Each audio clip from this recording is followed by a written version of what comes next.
Good afternoon. So I'd like to just run through some main points that are in the last two chapters of this book. I know that it's hopefully been a very interesting read for you and has given you a little more insights into, first of all, how social movements happen, how social media is really infusing and empowering those movements, as well as what women in particular countries around the world are experiencing. So first, let's talk about Sweden, right? Think about why did they put Sweden in there? As you read, it's been called the first feminist government in the world. They have high numbers of women in parliament. Sweden was one of the first countries to give women the right to vote. They've got maternity leave, childcare, paternity leave, you name it, right? Why talk about Sweden? Well, think about it. This is an example of how it is unfair and really inaccurate to point our fingers to other countries as if they have a problem and those of us in the more so-called advanced countries do not. And I do not use that word advanced. That's why I put it in quotation marks. We're all, if you think about women around the world, we're all in many ways in some of the same places and having some of the very same issues, right? You see the way that certain sectors in society across all of these countries, the same thing is going on, right? Entertainment, academia, journalism, some of the same stories are very familiar. So it's an example of the pervasive way that sexual harassment and sexual assault are there in these institutions, right? That it's a structural problem across society rather than an individual one. We also saw in this chapter about Sweden how much time is invested by the women who are organizing.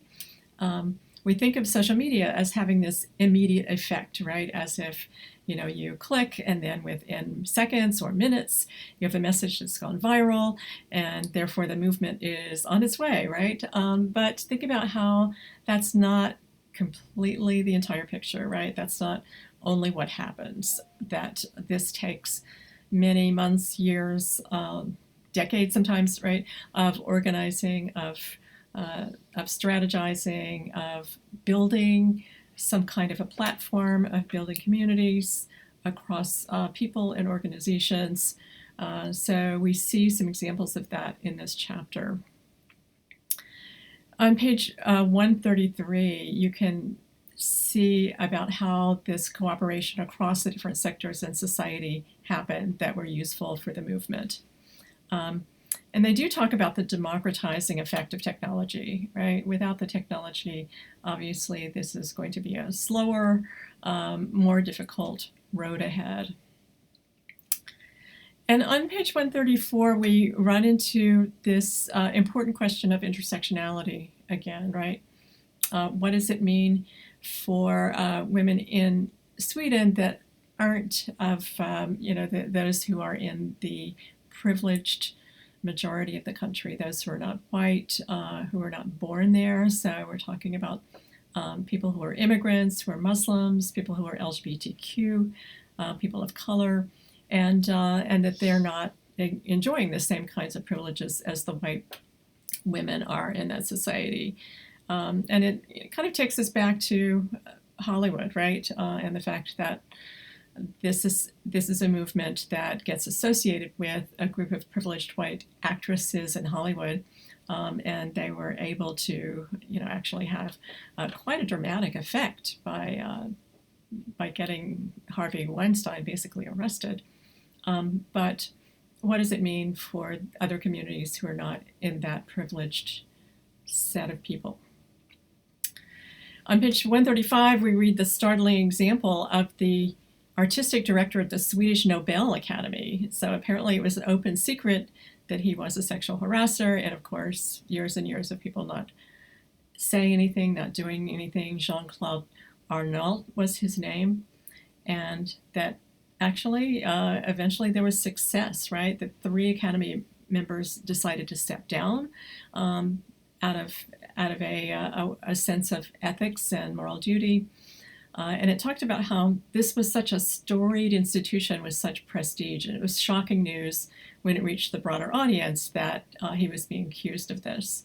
And so I think that's another example of how we can see the way the movement is exposing these sectors of society where you would not expect this to exist, and as an example of just how widespread this problem is.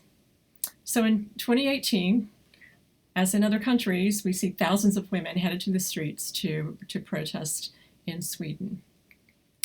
There is a very sad story on page 140, as you read, a man who committed suicide after he was accused of harassment.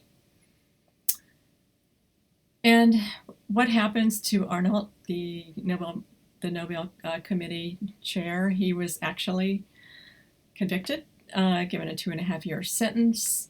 And even those who raised the issue were actually shocked by this. They were surprised that he was given any kind of punishment.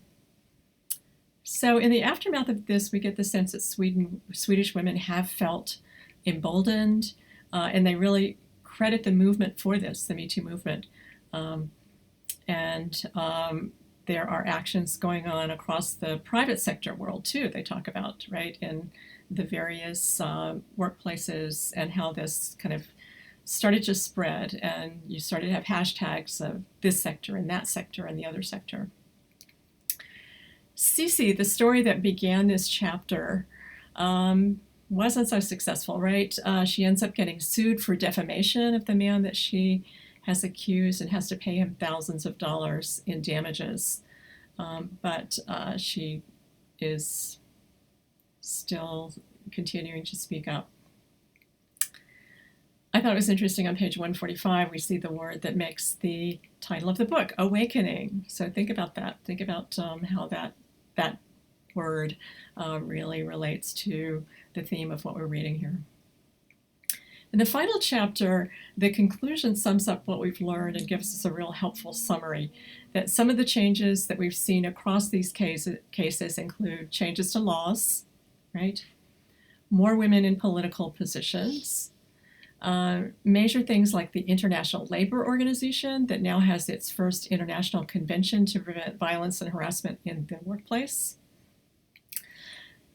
And at the same time, we read about the backlash, right, that we've seen across this book.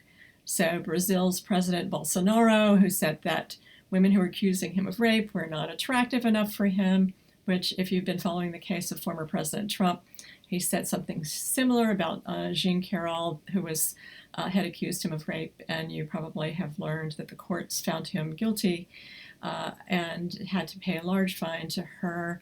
And of course, this is a civil case, not a criminal case, so it's a fine rather than jail time.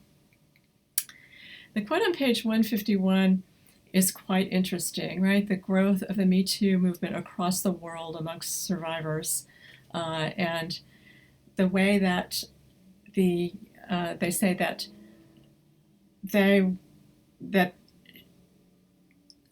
Tarana Burke was not surprised, right, that there would be a group of survivors around the world that would stand up, that would speak up. But she says, I could not see a time where non-survivors or non-allies would be interested. So she herself has expressed some surprise at how broadly and deeply this movement has mobilized people. So in this final chapter, we see a number of reflections on possible agendas for the future, including some to make sure the women's movement is intersectional, right? That it is reaching low-income women, women of color, LGBTQ people, again, so it's not just a white women in Hollywood movement. As you read, some of the changes they're pushing for include changes in the legal community, funds for supporting low-wage women, trying to fight their abusers or to actually expose their abusers. And also in terms of economic investment, which they tend to kind of focus on a lot in this last chapter, they're talking about a push for compensation for women who've been harassed and abused. And let's think, because we are in academia, what does this mean for the educational system, right? Not only how do we expose the potential abuse, potential harassment in academia,